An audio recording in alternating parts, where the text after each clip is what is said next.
जंगलों से घिरे एक इलाके में रुधिरासुर नाम का राक्षस रहता था।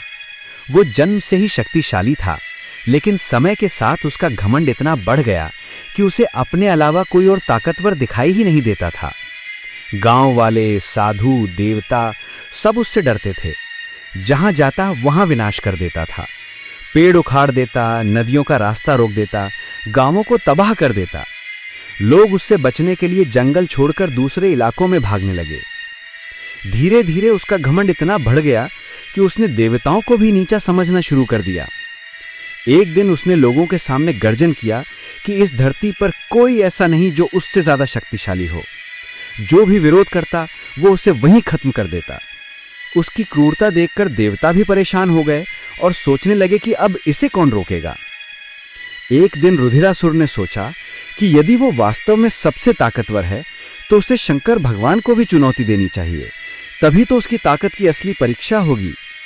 उसने जोर से गर्जना की, इतनी जोर से कि पहाड़ हिल गए और आसमान गूंज उठा। उसने चिल्लाकर कहा कि मैं शंकर भगवान को युद्ध के लिए ललकारता हूं, अगर उनमें हिम्मत है तो आकर मुझसे मुकाबला करें। उसकी आवाज हवा में फैलती गई और सीधी कैलाश पर्वत तक पहुंची। कैलाश पर शांति थी। महादेव ध्यान में बैठे थे, लेकिन राक्षस की चुनौती की आवाज साफ सुनाई दी। महादेव ने आंखें खोली और शांत स्वर में कहा कि अधर्म जब हद पार कर दे तब उसे रोकना जरूरी हो जाता है। उन्होंने बिना किसी क्रोध के, बिना किसी जल्दबाजी के धीरे से अपना त्रिशूल उठाया और एक ही क्षण में कैलाश से कालगिरी जंगल की ओर प्रस्थान कर दिया। रुधिरासुर दूर से ही महादेव को आते देखकर जोर से हंस पड़ा।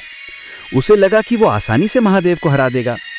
जब शंकर भगवान उसके सामने पहुंचे तो राक्षस ने जोर से पैर पटका। धरती कांप उठी। उसने कहा कि आज मैं आपकी शक्ति की परीक्षा लूंगा। महादेव शांत खड़े रहे और बोले कि शक्ति का उपयोग केवल रक्षा के लिए होता है, किसी को दुख देने के लिए नहीं। लेकिन राक्षस को इन बातों की समझ कहां थी।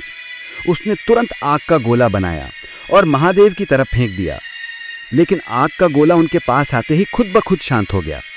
रुधिरासुर ये देखकर और भी गुस्सा हो गया। फिर उसने बड़े बड़े पत्थर उठाकर फेंकने शुरू कर दिए, कुछ पहाड़ों के टुकड़े, कुछ पेड़ों के झुंड। लेकिन महादेव ने बिना हिले डुले सिर्फ अपने हाथ से हवा की तरह हल्का सा इशारा किया और सारे पत्थर धूल में बदल गए। राक्षस हैरान था कि उसकी इतनी विशाल शक्ति का भगवान शंकर पर कोई असर नहीं हो रहा है। रुधिरासुर अब पूरी ताकत से युद्ध में उतर गया। उसने हवा का तूफान बनाया, बिजली बरसाई, धरती को दहाड़ने पर मजबूर कर दिया। लेकिन महादेव ने सिर्फ शांत भाव से उसे देखा। वे कहने लगे कि शक्ति का घमंड हमेशा विनाश लाता है और तू अब इसी घमंड में अंधा हो चुका है। राक्षस ने आखिरी बार पूरी ताकत से महादेव पर हमला किया।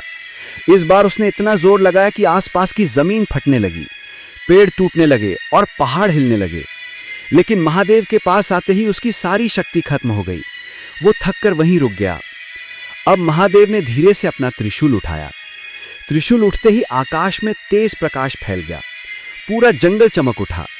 राक्षस डर गया, लेकिन अब बचने का कोई रास्ता नहीं था। महादेव ने सिर्फ एक हल्का सा वार किया और राक्षस जमीन पर गिर गया। उसका घमंड एक ही क्षण में टूट गया। वो कांपते हुए बोला कि प्रभु, मुझे माफ कर दीजिए। अब मुझे समझ आ गया है कि असली शक्ति क्या होती है और उसका उपयोग कैसे करना चाहिए। वो रोने लगा और बोला कि मैं आगे से किसी को कष्ट नहीं दूंगा। महादेव ने उसे जीवन दान देते हुए कहा कि अगर तू सच में बदलना चाहता है तो लोगों की रक्षा कर, उन्हें मदद कर और अपने अहंकार को छोड़ दे। राक्षस ने सिर झुकाकर वचन दिया। उस दिन से उसने किसी को नुकसान नहीं पहुंचाया और साधुओं, गांव वालों की रक्षा करने लगा। महादेव धीरे धीरे वापस कैलाश लौट गए। जंगल में शांति लौट आई और लोग फिर से अपने घरों में बसने लगे और देवता भी प्रसन्न हुए कि अधर्म का अंत हुआ। अब लोग यह समझ गए थे कि शक्ति का असली मतलब दुश्मन को हराना नहीं, बल्कि सबके लिए भलाई करना है। जंगल एक फिर से शांत हो गया और सब लोग मिलजुल कर